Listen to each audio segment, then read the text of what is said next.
పశ్చిమ గోదావరి జిల్లా వెంకటరామన్నగూడెంలోని వైఎస్ఆర్ ఉద్యాన యూనివర్సిటీ వ్యవస్థాపక దినోత్సవ వేడుకలు ఘనంగా నిర్వహించారు. ఈ కార్యక్రమానికి కేంద్ర మంత్రి భూపతిరాజు శ్రీనివాస్ వర్మ ముఖ్య అతిథిగా హాజరయ్యారు.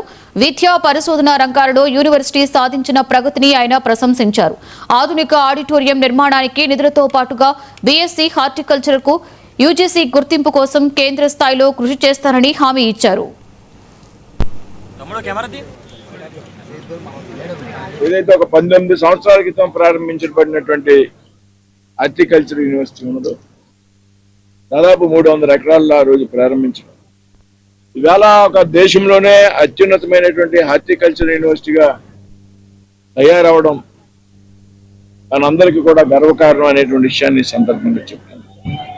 ఇప్పటికే దాదాపు 4700 మంది విద్యార్థులు గ్రాడ్యుయేషన్ పూర్తి చేసుకున్నారు.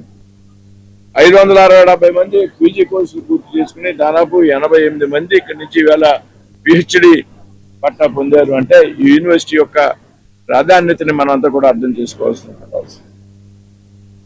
అంతేకాదు దాదాపు 38 రకాల కొత్త విత్తనాలను కనుగొనడం ద్వారా ఇవాళ నేను కూడా వెళ్ళా సెంటర్ ఆఫ్ ఎక్సలెన్స్ కి.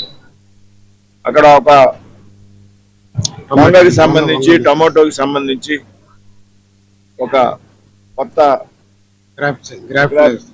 వాళ్ళు కొనుక్కోవడం జరిగింది. అంటే మంచి బలంగా ఆహారంగా ఉండేటువంటి విషయంలో. అదేవిధంగా యూనివర్సిటీ ప్రాంగణం కానివ్వండి, కొన్ని రిక్వైర్మెంట్స్ ఉన్నాయి, నా దృష్టికి తీసుకొచ్చారు వైస్ ఛాన్సలర్ గారు. అదేవిధంగా కొన్ని కోర్సులకు సంబంధించి యూజీసీ రికగ్నైజేషన్ విషయంలో కొంత ఇబ్బంది ఉంది. వాటినన్నింటిలో కూడా రాబోయేటువంటి రోజుల్లో అధిగమించి యూనివర్సిటీకి అవసరమైతే ల్యాండ్ ఇంకొంచెం పెంచాలనేటువంటి ఆలోచన కూడా ప్రతిపాదన ఉన్నది. 300 ఎకరాల నుంచి కనీసం ఇంకొక 100 ఎకరాలైనా ఇస్తే, ఏదో ఫారెస్ట్ కి సంబంధించి ఒక కోర్సు కొత్తగా ప్రవేశపెట్టారు కాబట్టి.